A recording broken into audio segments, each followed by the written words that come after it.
আসসালামু আলাইকুম প্রিয় বন্ধুরা, কেমন আছেন? আশা করছি সকলেই ভালো আছেন। এবারের কোরবানির ঈদে মাদ্রাসা ছুটি পেয়ে ভাবলাম কোথাও থেকে ঘুরে আসি, তাই চলে আসলাম মুন্সিগঞ্জের মাওয়া ও শরীয়তপুরের জাজিরা পয়েন্টে অবস্থিত স্বপ্নের পদ্মা সেতু দেখতে। সাথে ছিল বাতিজ মোহাম্মদ রোমান ও ছোট ভাই হাফেজ মোহাম্মদ আবু রেহান। ওদেরও মাদ্রাসা ছুটি হয়েছে, তাই একসাথে চলে আসলাম বোরিং হয়ে যাওয়া মনকে একটু রিফ্রেশ করতে। প্রিয় বন্ধুরা, যাওয়ার পথেই গাড়িতে যেতে যেতে হালকা বাতাস, দিগন্ত ছোড়া নীল আকাশ আর পদ্মার বিশালতা দেখে মনটা যেন একটু করে প্রকৃতির সঙ্গে মিশে যাচ্ছিল।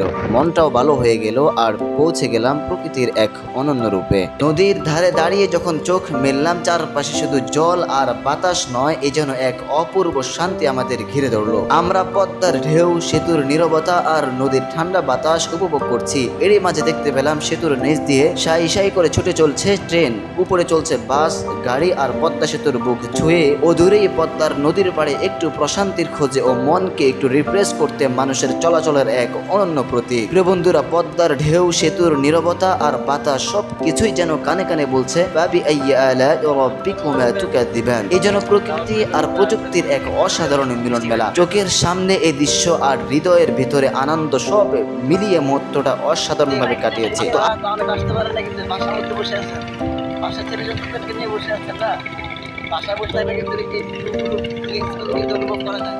ঈদ উপলক্ষে আমরা রিপ্লেস হওয়ার জন্য চলে আসলাম পদ্মা সেতুতে। এক পাশে নদী তো আরেক পাশে রাস্তা, এবং সাথে আছে পদ্মা সেতুটি। একেবারে নদীর মাঝে চলে আসছি। খুবই সুন্দর একটি ভিউ দিচ্ছে। আপনারা যারা মন রিপ্লেস করতে চান তারা এভাবে একটু একটু ঘুরে দেখতে পারেন। এভাবে আমাদের মতো চলে আসবেন। ক্যামেরার সামনে কথা বলতে বলতে মানুষ শিখে, শিখতে শিখতে মানুষ বড় হয়, বড় হওয়ার পরে মানুষ শিখতে থাকে। শুধু শিখা এবং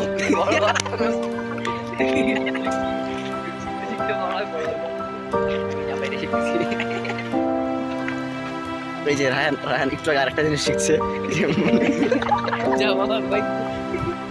এভাবে মানুষ প্রতিনিয়ত প্রতি মুহূর্তে মানুষ বিভিন্ন জিনিস, বিভিন্ন কিছু দেখে এবং শিখে এবং তারা জানে, বোঝে। এভাবেই সেও এখন খুবই গুরুত্বপূর্ণ একটা বিষয় শিখেছে। তো বন্ধুরা, এখন পর্যন্ত আপনারা যারা ভিডিওটি দেখছেন, আপনারা যদি চান বোরিং কাটিয়ে সুন্দর কিছু প্রাকৃতিক সময় উপভোগ করতে, তাহলে এখানে চলে আসতে পারেন। আজকের ভিডিওটি এতটুকু, এ পর্যন্ত। ভালো থাকবেন, সুস্থ থাকবেন, দেখা হবে, কথা হবে পরবর্তী কোনো ভিডিওতে। কার গুণগান গাইছো তুমি, লাগছে সুমধুর। কে তোমাদের করলো বলো এত কিছু দান? কে তোমাদের করলো বলো এত কিছু দান? সবাই বলে আমার খালিক আল্লাহ রহমান, সবাই বলে আমার খালিক আল্লাহ